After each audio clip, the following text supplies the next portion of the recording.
Today, I'm very glad to welcome the Zmina human rights organization, a key Ukrainian human rights NGO that is working tirelessly to collect war crimes, collect Russian war crimes, and in order to bring the Russian leadership to justice. And also, I am pleased to welcome today the organization so from Zmina, we will be joined by Onysiia Syniuk, who is a legal analyst at Zmina, and also I'm pleased to welcome Dina Urich, who is head of the Department of Evacuation of the organization Helping to Leave, which assists Ukrainians in occupied territories to escape deportation by Russia, to escape living on occupied territories. So while we're still waiting for all our audience to join, perhaps I can ask our guests to tell a little bit about their work, about the organization. So let's start with Onysiia. Dear Onysiia, could you please tell a little bit about Zmina, about your work as part of the 5 a.m. coalition, and how it feels to document Russian war crimes for already a year in a row? Hello, everyone. I hope that I can be heard clearly. Speaking about the work that Zmina does, Zmina has been working for a long time in the field of human rights in Ukraine. But with the full-scale invasion, we had to also scale up our work in terms of documenting war crimes. And we work in certain specific areas of war crimes. That means deportations, that means torture, and other crimes.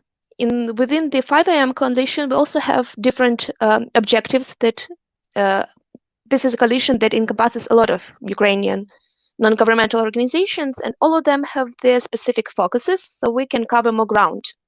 Because there are a lot of war crimes, and we need to document all of them so that all the perpetrators can be brought to justice. We are working with documenting these war crimes.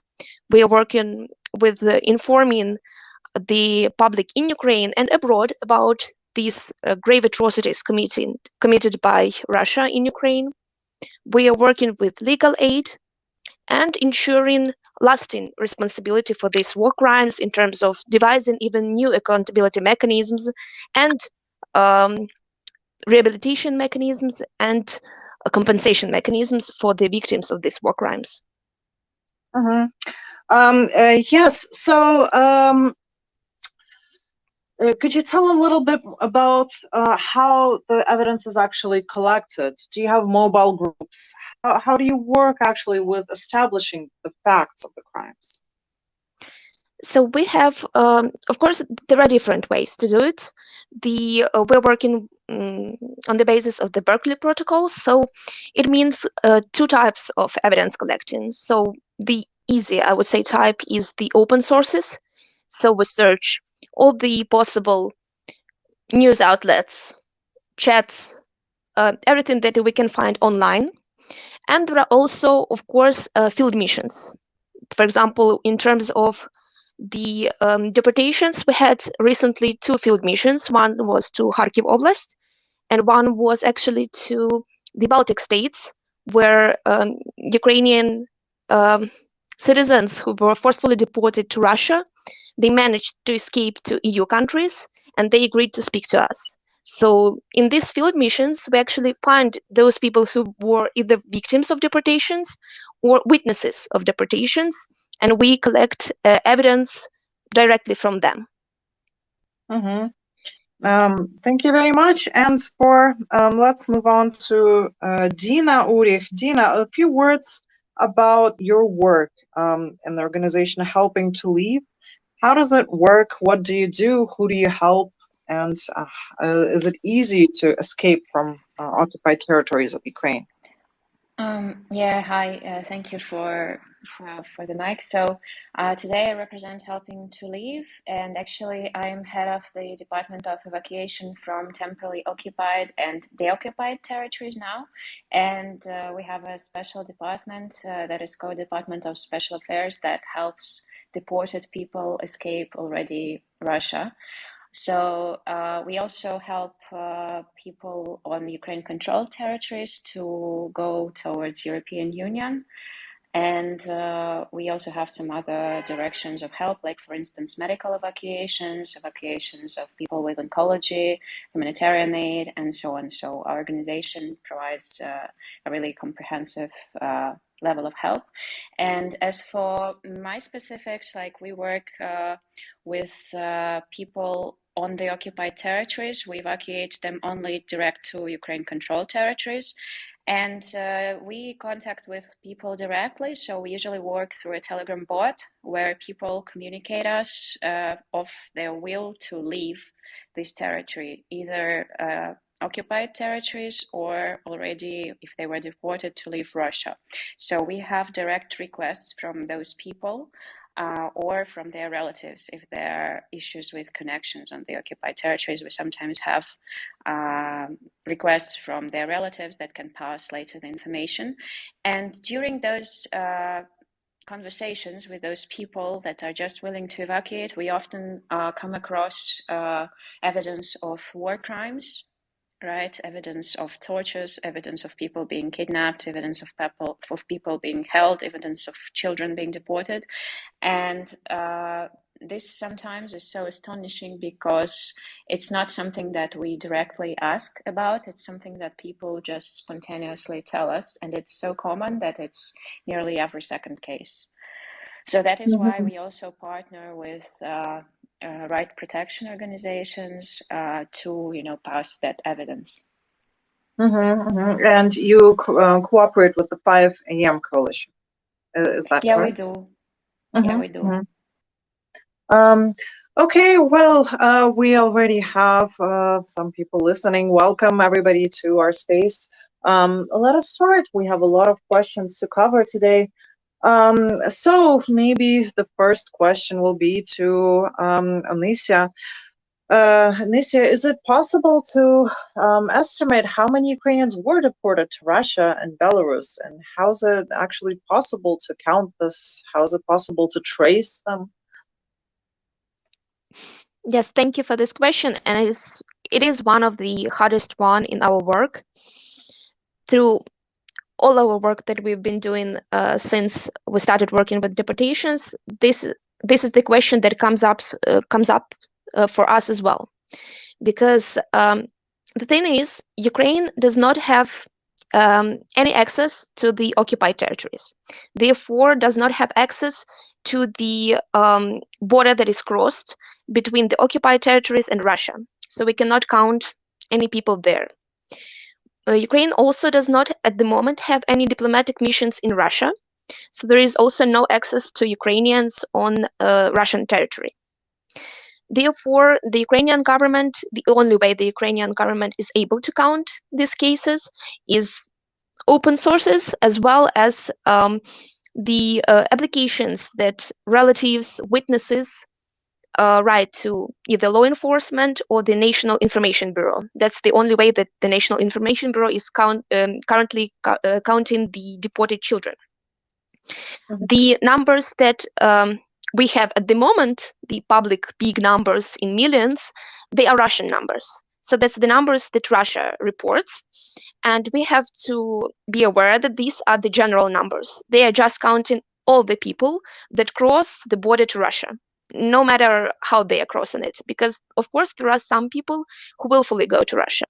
There are those people that are deported, that are forcefully brought there. And we have no way to differentiate it by the numbers that Russia reports. And the same goes for international organizations. Russia does not allow them access to these people, so they also report just the numbers that Russia reports. But still, just very rough numbers. Could you tell us what we're talking about in general? Well, in terms of several millions, yeah. What's the scale here? I think that it is safe to say that the scale is at least 1 million generally, Mhm. all over the people. But in terms of children, I think that the like at least the partially confirmed number that we can say is the number reported on the Children of War website, because it uses the data collected by the National Information Bureau, and it is at the moment over 16,000 children. Oh, wow. Okay, so at least 1 million Ukrainians were brought to Russia, either forcefully or by their own will. But definitely a But couple were deported. Is that well, correct? by including by their own will, that is more than 2 million if we believe the numbers that Russia reports. Okay. Okay, so we're talking about 1 million deportations, just strictly deportation. Yes? That's a very rough estimate, Okay, because as I very, said, very rough estimate. No, but that's a lot. So could you tell a little bit about how this deportation happens? What is the procedure?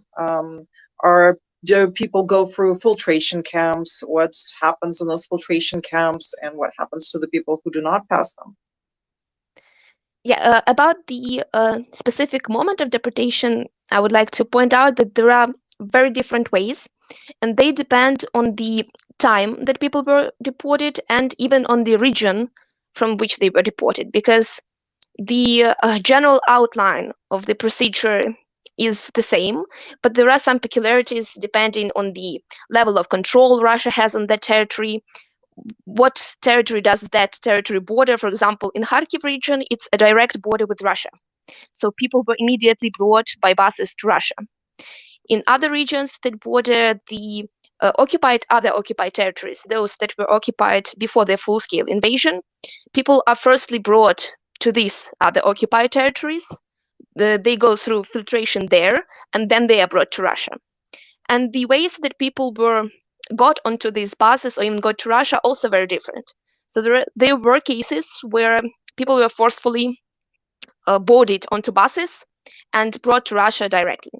There were cases where people were brought on these buses by force, but a very different type of force. So deportation is not only take the person from the house, put them on a bus, and bring them to Russia.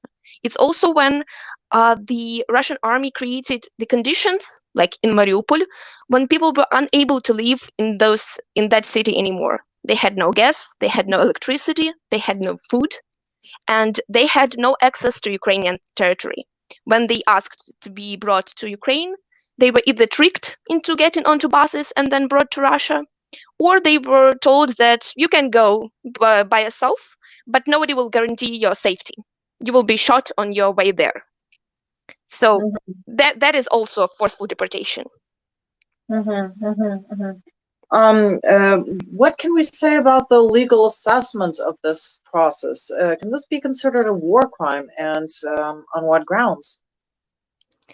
This definitely can constitute a war crime, and deportation and forcible transfer can also be considered a crime against humanity if the level of large scale and systematic attack on the civilian population will be proved, which I think personally it will be proved, because there is evidence of that.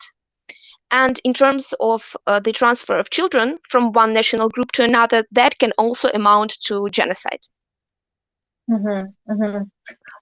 Can you say that some specific categories of Ukrainians are being targeted for deportation? Do they have something in common? I would say that yes, there are specific categories that are specifically targeted. So those are, first of all, of course, that's children, because children of different categories are brought to Russia. Those are children that were in the territories occupied before the full-scale invasion. As soon as Russia moves into new occupied territories, they turn to children immediately. We have evidence of whole institutions of children, orphanages, boarding schools. They are brought to Russia or to other occupied territories, for example, Crimea. They have even new devised strategies, like these summer camps, as they call it, when they basically scared parents into putting children into the summer camps, threatening them with bombardments and other attacks from Ukrainian army, and then they just refused to give those children back. So yeah, children is definitely one of the targeted categories. But it's also people, for example, with disabilities or those kept in retirement homes that have limited capacity to refuse, and even prisoners. We have evidence that some of the jails in Kherson region were transferred to Russian regions. In your opinion, why is Russia doing this? Why is it moving these people? Why is it targeting children? What's the point? I think that there are a lot of different reasons. That doesn't mean that they are not competing these reasons. This is just a number of reasons that they are using to do these deportations. So I think one of the reasons is to clear the territory of the people that potentially could support Ukraine when there is a counteroffensive or when Ukraine comes back to these territories. So there is a certain atmosphere of threat and fear in the occupied territories. People know that activists, volunteers, they disappear. They are illegally detained and they are tortured in this detention. There are also evidence of prominent people in the community killed in their own homes. So people know that people with an active position can be targeted. So they try to leave these territories. So they will not remain there when the Ukrainian army comes. So this is one of the reasons. So they won't give support to the Ukrainian army.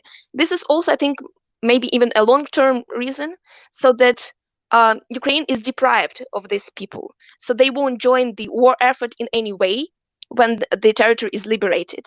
They won't join the army, they won't join the economic front, and so on.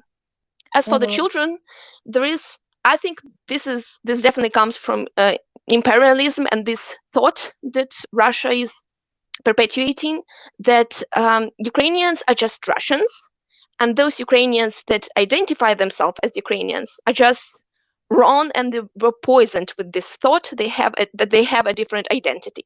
And it's much easier to re-educate, as they call it, children about that.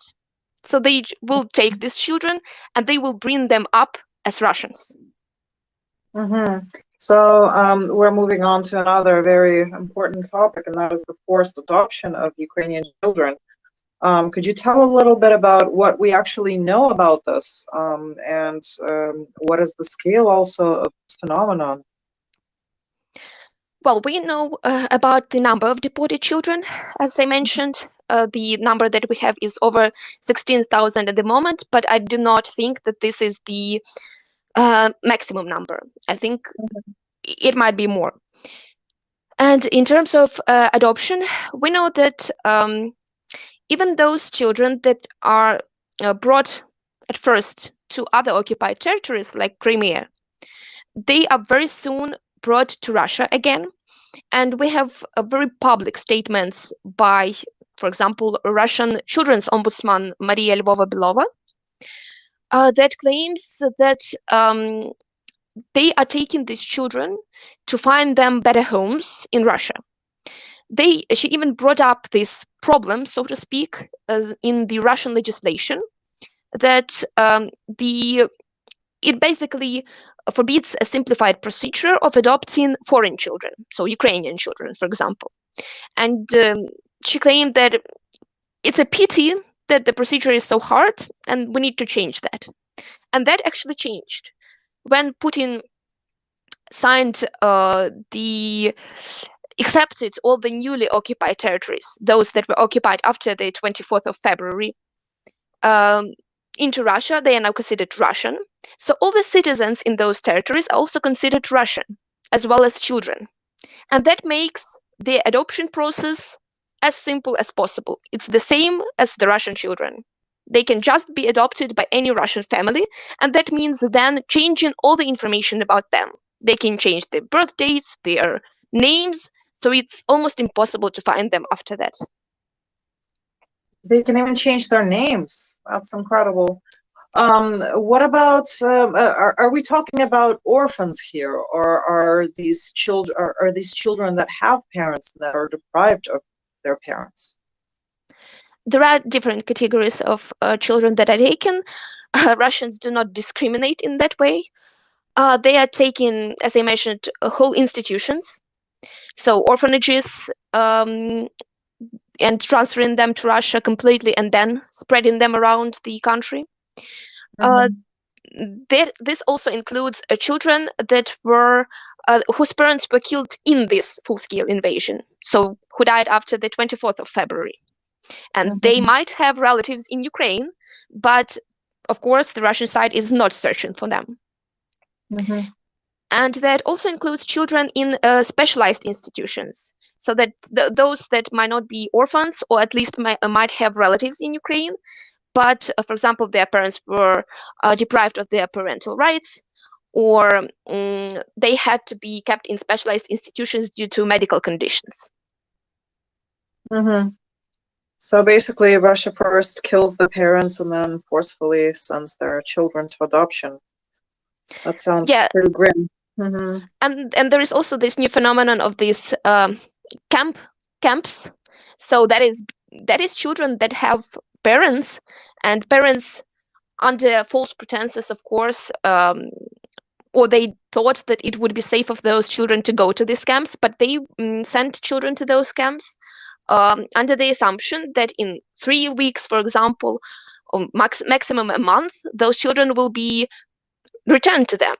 But now Russia is refusing to give those children back even to their parents. That's amazing. Yeah. Okay, and let's hear a little bit from Dina. Dina, you have a lot of hands-on experience with people who are trying to flee, with people who were deported and then managed to get out from Russia. Could you tell a little bit about the cases that you have dealt with over this time? Who were the people that you helped to evacuate? Yeah, sure. I'll be glad to share. So, in general, I would like to say, first of all, that our experience, like what I'm trying to share, is that we are basing our assumptions on quite a big piece of data. So, throughout this year of full-scale invasion, we have received over 16,000 requests from people who were forcibly deported, who were already on the territory of Russia. And we have evacuated another 18,000 people from temporarily occupied territories to Ukraine-controlled territories. So those are requests where we chat either with people that are there or with their relatives in the temporarily occupied territories that are passing the information through the phone. So we have quite a sample here. And yeah, basically everything that was mentioned by my colleague is true. And unfortunately, this picture is quite sad. So we see people being deprived of their right to leave the areas of war conflict, like for instance, to escape from the temporarily occupied territories.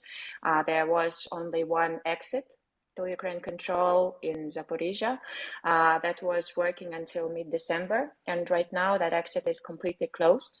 So there's absolutely no way from all the temporarily occupied territories to leave directly for a person to the Ukraine-controlled site. So everyone who wants to escape the war zone is forced to go towards Russia, right? And then, so to enter the Russian Federation territory, they have to go through filtration. So that's not only the check of documents, that's extensive investigation, that is body search. So they make people undress, check for tattoos, they take their fingerprints, they investigate them, and we know for sure that quite a decent amount of people are then held captives. So without any proper, legal accusations or something like that, they're held in the basement, like it's called. And there's no clear statistics of how many people actually disappear. So we sometimes get those cases where a person was trying to exit the occupied territory, go towards Russia, and then at this border, they were there was a detention and the person did not come to connection still. And as for the kids, we do have some requests from teenagers, like those teenagers that were brought to the summer camps, or the teenagers that were deported without their parents. So sometimes they write to our Telegram bot directly asking for help. And that is absolutely astonishing, this situation where we try to help those children. Oh, I see a hand. Yes, that is our colleagues. Please speak up. You can speak. Yeah. Sorry, I'm sorry to jump in. Just the topic of filtration was brought up. I just wanted to add something, and I just wanted also to thank the Helping to Live initiative, because in the recent field mission that we had, when we talked with people who were deported to Russia and then managed to get into the EU countries, for example, into Estonia, they all mentioned getting help from volunteers, and some of them directly mentioned Helping to Live as those who managed to get them out of Russia. So they are doing amazing work, because, as I mentioned, nobody has access to Russia. It's just volunteers helping. And in terms of filtration, I think that is also one of the important aspects in terms of proving the systematic and large-scale approach to this deportation process, because all this system of filtration was prepared beforehand. It did not spring up just in one moment on the 24th of February. It had its problems and they worked them out, but it was definitely pre-planned, because there are different stages of filtration. So people go through checkpoints. That's just like the light version of filtration, so to speak. And then there are filtration camps where people can be held for several days without any explanation of why they are held there, while they are being checked, so to speak. And there are also evidence of some people not passing this filtration, and that can happen at any point, at any checkpoint, any filtration camp. We even had one case of a man that came from Mariupol. He was deported to Russia, and then he tried to get to Estonia through the border, the Russian-Estonian border, and he passed the checkpoint filtrations. He passed the filtration camp in Nikolske. And then when he was trying to pass from Russia to Estonia, at that border, the Russians detained him, because the only reason was why he seemed suspicious was because he had a mustache, a beard, and his hair was very closely cut. So they became suspicious of him, they detained him, they checked his phone, they downloaded all his contacts and cross-referenced them with the list that they had.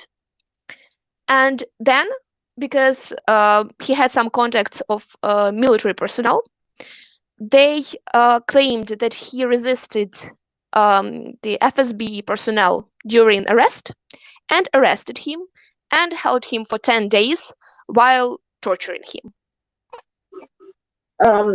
So yeah, these are harrowing stories. They're emerging as Ukraine's deoccupied stories of all of these torture chambers. I'm very curious as to what goal does Russia pursue in torturing these resistors, so to speak, the Ukrainians who resisted the occupation, who are critical of the Russians. What do they aim to break them? Does Russia think that this is possible through torture? What is their goal? I definitely believe that they think it's possible to break these people. They are also becoming an example for the others, so that anybody who resists will follow the same fate. They also try to use these people for propaganda, like the man I mentioned. At the end, they released him only after they forced him to be filmed in a propaganda video, where in the end they forced him to say that the special operation will be successful and Russia will win. And then they just randomly used footage with him for their other propaganda videos, like claiming he is an Azov member and so on. Okay, I see. So propaganda is also a major purpose for all of this filtration. Yeah. Dina, so returning to your experience with the teenagers that contacted you to help them leave Russia, could you tell a little bit about that? And was it possible for you to help them leave?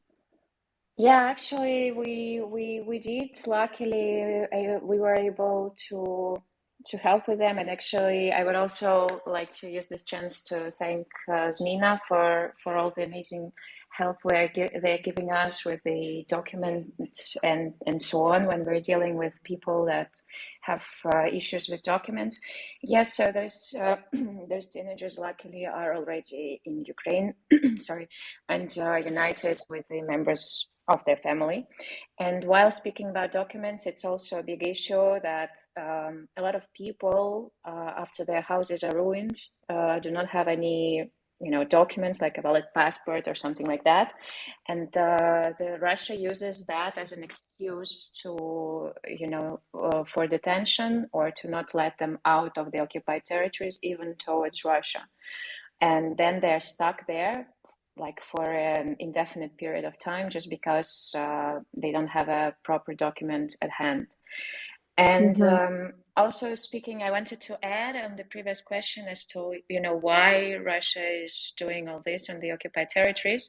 I mean, at our impression, so it's terror in general, inducing terror, inducing fear, and propaganda. So even like any volunteer work in the temporarily occupied territories is impossible unless you are like a quote volunteer that is actually part of Russian administration authorities that is totally supporting the war and so on.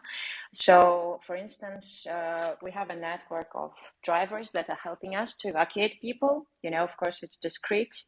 And those drivers cannot position themselves as volunteers that are just helping people because then they are basically held in the basement and tortured.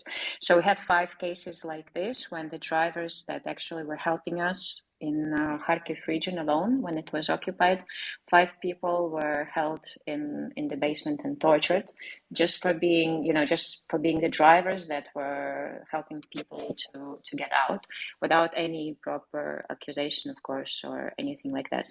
So any horizontal, connections in the society, anything that could bring people together and that could probably support resistance in the future, everything is being severely prosecuted. And of course, propaganda that does a lot to show, how Russia is, saving Ukrainians and so on. So we have cases when people were writing to us that we really want to escape, we really want to get out, but they're making us to do a propaganda video. And they're saying that then they will let us out. So we have cases like that. So these are the goals that they're pursuing. And in general, I wanted to also like kind of underline the fact that this is systematic, just like Onysiia said, that this whole thing is not, some like extreme cases. The things that we hear after the occupation about the horrors of Izum, of Bucha, and so on, these are just not just some, random cases. This is a system that is in place everywhere on the occupied territories, and basically that is deprivation of almost all human rights. It's your right to leave, your right to speak your own language, your right for being united with your family, your right for free communication, and so on. Basically, all of those rights are broken. And that is why we, as Helping to Leave, together with our partners, including Zmina, we have started a civil campaign that is called Territories Are People, to draw attention to the fact that when we're talking about, territories, Ukrainian territories that are being occupied, it's not just about territories. It's about thousands of people that are suffering from horrible conditions, that are in fact, in the situation that is close to modern slavery. And the fact that we talk about them, the fact that we connect to them through board or through other means is already very important. So it means a lot to them. And we are receiving tons of those messages. Thank you for just speaking to me, because we thought that we are alone here, because that's also what propaganda does. The Russian propaganda tells them that you are alone, that Ukraine has forgotten you, you know, they will shoot you, you're all traitors, and so on. And the fact that somebody outside is, you know, talking to them, trying to help them, supporting them, understanding what they're going through is very, very important. Dina, do you think that it's successful, Russia's attempts to break the will of Ukrainians? Do you think it is working, this plan with the camps and with the deportations? Oh, I mean, we don't think so, because we receive so many requests, and we know how hard people are trying to escape that. And people are cooperating a lot on the spot. So we have some unique examples of people helping other families' children, you know, without any prior connection to them. It's just that they were contacted by parents who were really not able to come directly for their kids, but they want to get them out. And so those just random people helping each other at the risk of their own lives. We see that a lot, and that is very inspiring and quite amazing. And another thing is that a lot of people who are deported to Russia, they are super afraid. So after everything that they have experienced, sometimes they do not have enough power, enough willpower to continue their journey to European Union, for example. But the fact is that they just need some time. So we have some cases when those people from temporarily occupied territories, they're being deported, and then they have to stay for a while in Russia just because there's no shooting, and then they continue their journey to leave, to go to the European Union or to return to Ukraine. So a lot of this depends on the psychological state of those evacuees, and it actually changes with time and changes positively. So that is why the flow is still going on. So people are still very willing to leave Russia when they managed to, you know, come together. Dina, could you help us imagine the journey of such a Ukrainian that was trapped in Russian occupied territories? Tell us what this person goes through, maybe on an example of one of the people that you helped. Yeah, so usually they try to find an opportunity to get out themselves, but it's extremely hard because there's no, like, you know, there's no bus or train or something that would go to the last Russian checkpoint, to the border of the front line. There's, of course, nothing like that. So they have to plan their route extensively, and that is when we as volunteers come in, because we know about those routes, and we have drivers that could come and pick them up even from remote villages. So usually it's a very long journey. If you're not living like really close to the front line, it would take days. So you have drivers picking you up, and then you would come to a city somewhere in between. Then you would have to wait to get a permit to exit temporarily occupied territories towards Ukraine-controlled ones. This is the new practice that the Russian Federation implemented after it declared the annexation of those territories on the 1st of October. So to get this permit, you have to provide all sorts of personal information, including that of your relatives in Ukraine, including your connections to the military, including, you know, the device number of your phone, selfies, and with your passports and so on. Then you have to wait in a queue for days to get that permit. And then you have to find other drivers that would actually get you through the front line, where sometimes there is actual shelling because the Russian side is constantly doing shelling of civilians. That was when the checkpoint towards Ukraine-controlled territories was working. This is now not the case, but most probably it will reopen at some time. And if they are going towards Russia to escape, then they would have to go through filtration at the border, like I described before, with thorough investigations, with probability to get into filtration camp and stay there for days or weeks. And then when they are already at the territory of Russian Federation, they have to go to refugee camps, and after that they can, plan their journey to go to the border with European Union and then to stay in the European Union or return to Ukraine. So we're helping with this. We can provide either informational support or we can finance those cases that need, financial help, that cannot afford buying their tickets and, well, financing their journey, basically. And you also have a network of volunteers that helps even at the risk of their own safety. Is that right? Yeah, that is true. We have a network of our own volunteers and drivers on the temporarily occupied territories, and in Russia we have volunteers that we cooperate with. So they are not our volunteers. Our volunteers that help escape from Russia are coordinators that are online in the Telegram bot, because none of our volunteers is on the territory of Russia or Belarus. But we do cooperate with the locals, and we usually buy tickets to trains, buses, and so on to provide the best possible route and the best possible checkpoint, getting on the real-time information that we get from people that are trying to escape as well. Thank you so much for these unfortunately harrowing stories. Thank you for the work that you do. And let's return to Onysiia and hear a little bit about the legal side of this deportation of roughly 1 million Ukrainians to Russia. Onysiia, can we say who is doing this? What organizations are involved along the way? And can these organizations be brought to responsibility? I would just like to start a bit with something that Dina mentioned. I think it's very important to point that out, that one of the rights that Russians are depriving people of by these deportations is the right to stay. We are kind of forgetting about that right. People have a right to stay in the territory, and the military has an obligation, any military has an obligation to work around the civilians in those territories.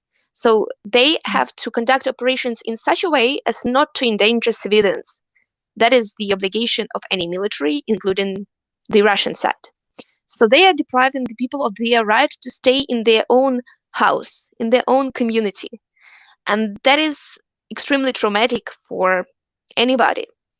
And that they are depriving people of that right, not only by forcefully taking them out of there, but by creating conditions in which people can no longer stay in their own houses because they are threatened, they are afraid for their lives because of the shellings, because of the threat of illegal detention and indiscriminate attacks on civilians, and so on.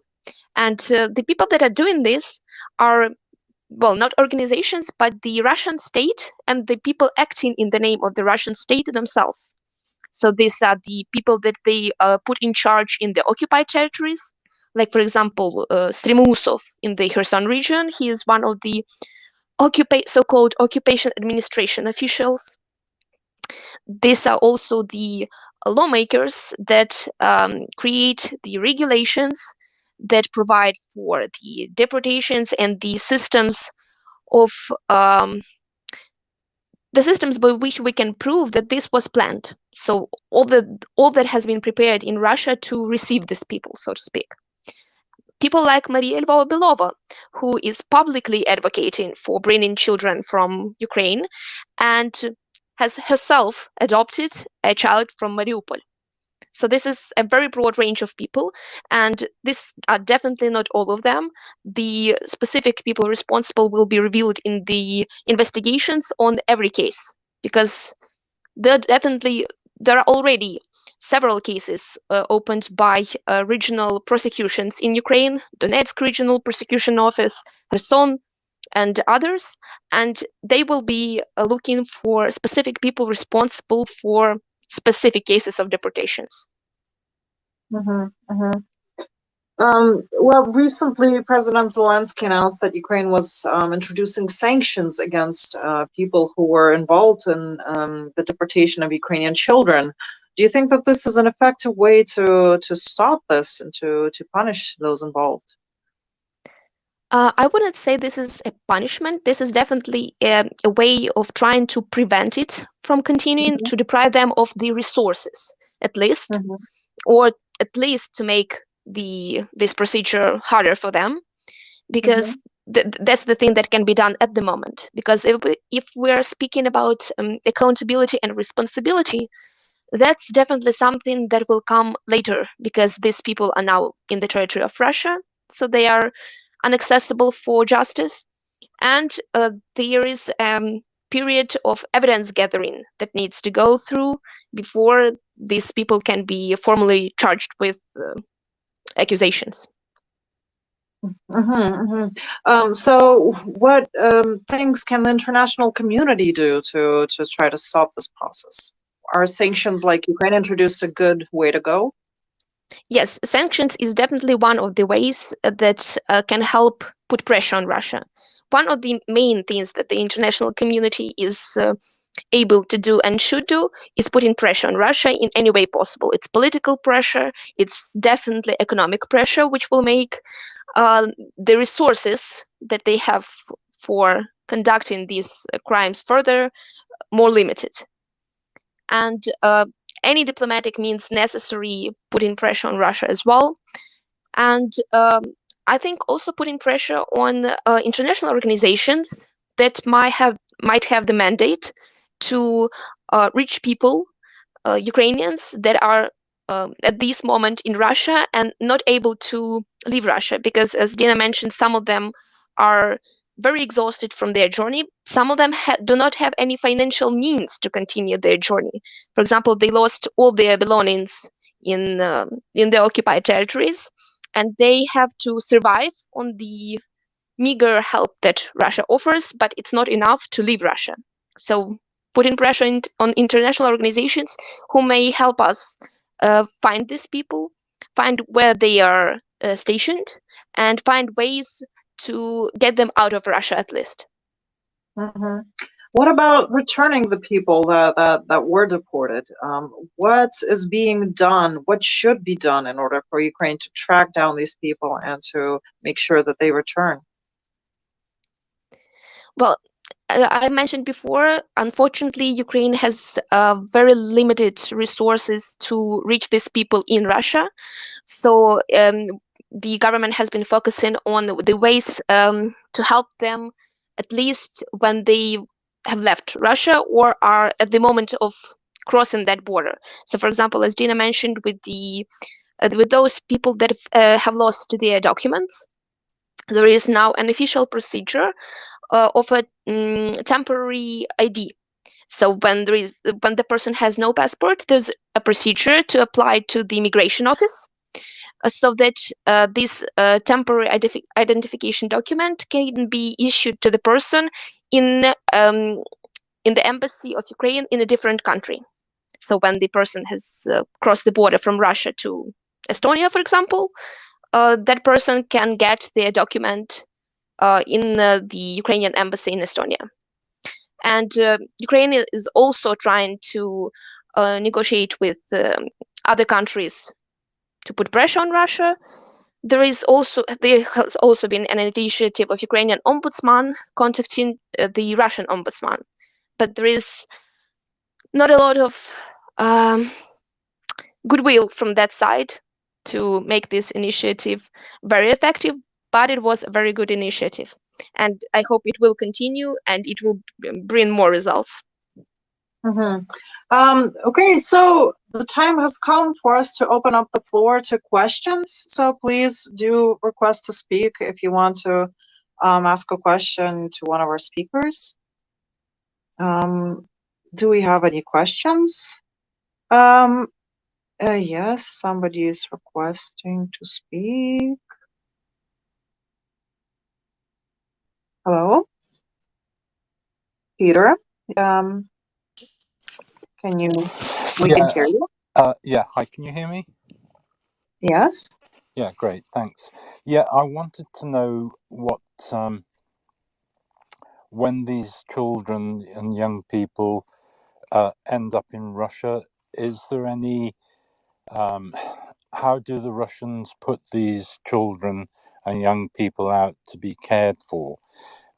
Because obviously you don't know who they're going to go to. They could be abused, molested, or is there any information of how the Russians are vetting these children?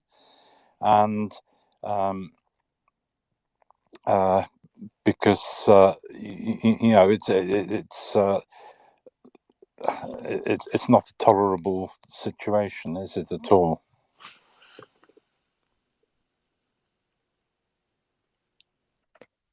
If I may, there is, of course, limited information, but the basic information that we have is that these children basically go through the general Russian adoption process. So the only safeguards they have is the general safeguards they have for the Russian children to be adopted, which are not much. And there is also an added danger because some of the children are a bit older, so they are aware of what's going on. They already have their own position and identity, Ukrainian identity. So there was a case when the Russian ombudsman Maria Lvova Belova, who herself adopted a boy from Mariupol, who is a bit older, when she was talking about this adoption, she was speaking in terms of, well, the boy has some weird opinions. He doesn't like the Russian president very much. He sometimes sings the Ukrainian anthem. But we will work on re-educating him. And that is the general approach to Ukrainian children who have a little bit more of an opinion. In terms of the little children, there is the problem that they do not have a formed identity at the moment, so it would be very easy to re-educate them. And there is evidence that the common thing for these children being adopted is re-educating them and giving more so-called education to the parents that are trying to adopt them, so that they bring these children up in a certain way that is beneficial to the state. Can I ask you another question there? We all know that Russia, their mode of operandi is to take Russian people and put them into occupied territories. I mean, this has happened in Crimea, where I believe they have about 80,000 Russians who have been moved in there.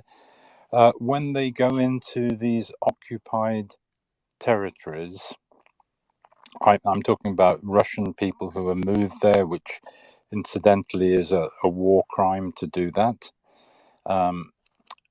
Do they take the identity of Ukrainians who are living there? So if they bring a Russian family into an occupied territory and put them into a house of where there might have been a Ukrainian family, are they stealing the identity of those people? As far as I know, let's put it this way. We do not have documented cases of that happening, of them taking identity. And I think there is a bit of a different situation at the moment with the larger scale of military actions in the occupied territories. So Russians are less eager to move into those territories. As far as we know at the moment, Russian military is taking over the houses and the apartments that deported people left behind. They do not take over their identities, but they take over the civilian infrastructure and civilian houses. Okay. And Dina wants to say a few words. Yes. Yeah, may I add just on the topic? So yeah, first of all, I also agree with Onysiia about the taking over the property. So yeah, we do have cases, for instance, in Kherson region on the left shore of Dnipro that is still occupied, where people are writing to us that, hey, I have nowhere to live because the military is staying in my house.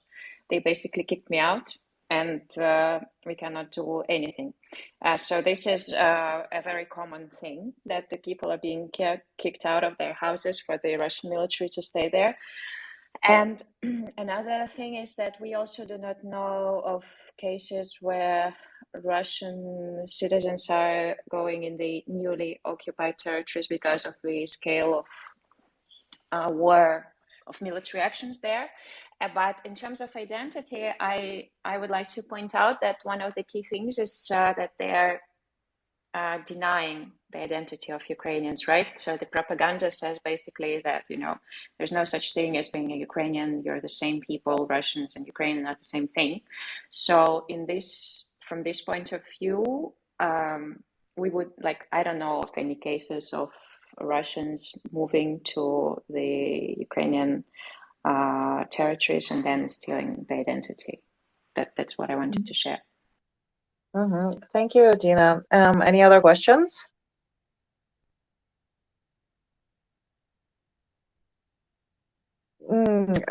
I actually have one more. Recently, Poland and the European Commission announced that they want to launch an initiative to track down Ukrainian children who were deported to Russia. Basically, it would work like just like a coalition of organizations that are dealing with these issues. Do you think this will be an effective hotline, an effective initiative? Is it possible to locate these children, and what steps should be taken in order to return them back to Ukraine? Well, this is a new initiative, so nothing has been shared about the procedure and the methods they will use. So it's very hard to say how it will work and, if it will work. But the initiative is definitely very welcome, because we need all the help that we can get with reaching into Russia, because there was an initiative, the Ukrainian government, to designate Switzerland as the representative of Ukrainians in Russia, and that was refused by Russia. And we need any way that we can for reaching our citizens, and especially children in Russia. But as we do not know what is the proposed method, I can speak about its effectiveness. But the fact that it's going to be a joint effort gives me more hope in terms of it working out. Thank you so much. And we have one more question from Martin Zelig. Martin, you can speak.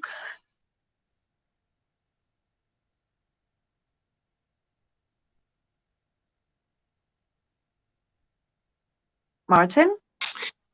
Yes, thank you. Martin Zelig in Winnipeg, Manitoba, Canada, speaking Slava Ukraini. Let me begin with that.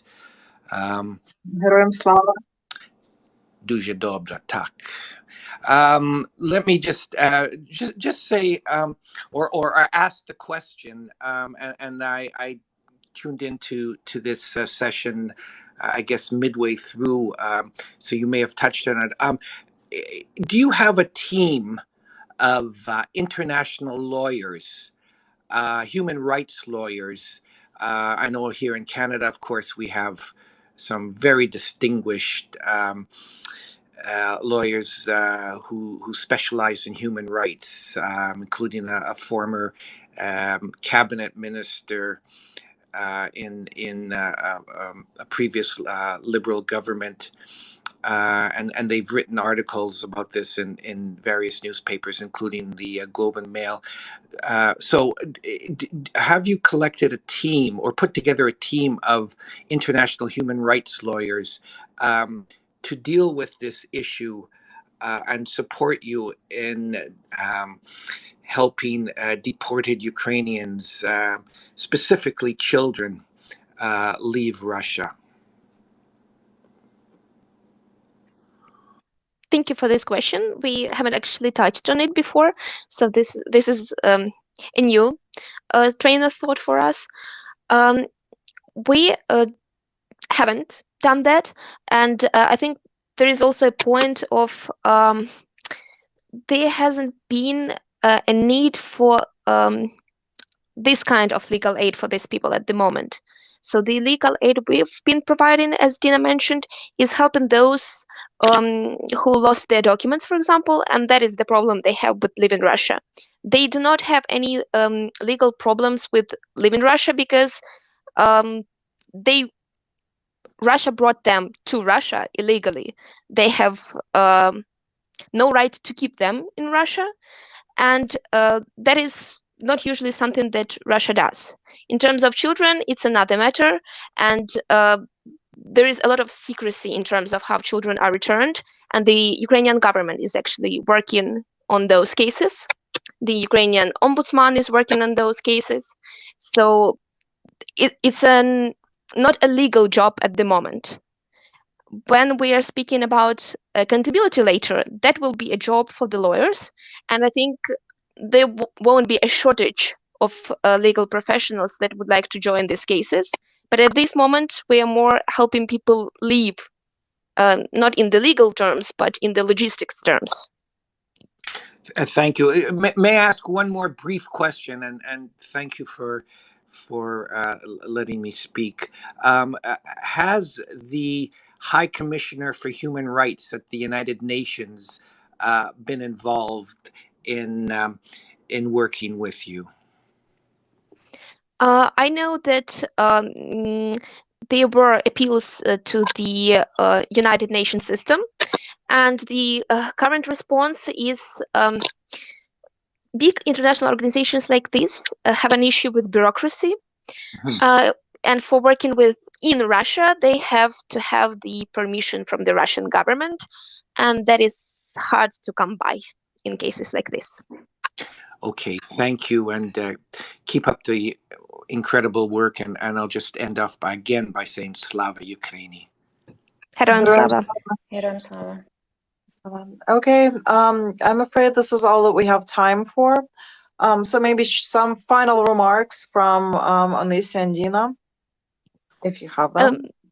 I think there is a question from Peter. If it's a short one, I think we can manage it. Peter, do you have a question? I do not see anybody raising their hands. So just final remarks from you. I think that this was an amazing initiative. We covered a lot of ground, and I hope that the listeners were made aware a little bit more about the problem that the Ukrainians in the occupied territories and Ukrainians who were deported to Russia are facing. And I have a lot of hope that all the international initiatives that we also mentioned today will work out and will help us trace these people in Russia and help get them back, as well as prevent Russia from doing more harm to them. Thank you, Dina. Onysiia, yes, some remarks from you? Yeah, I would like to support Onysiia in this last point, that just raising awareness of what is being done means a lot, because when they know that we know, they could be potentially doing less harm. And once again, I would like to stress that when we're talking about occupation, it's not just occupied lands. There's people that are suffering and people that are in horrible conditions, and we should talk about it, and we should help those people as much as possible. Thanks. So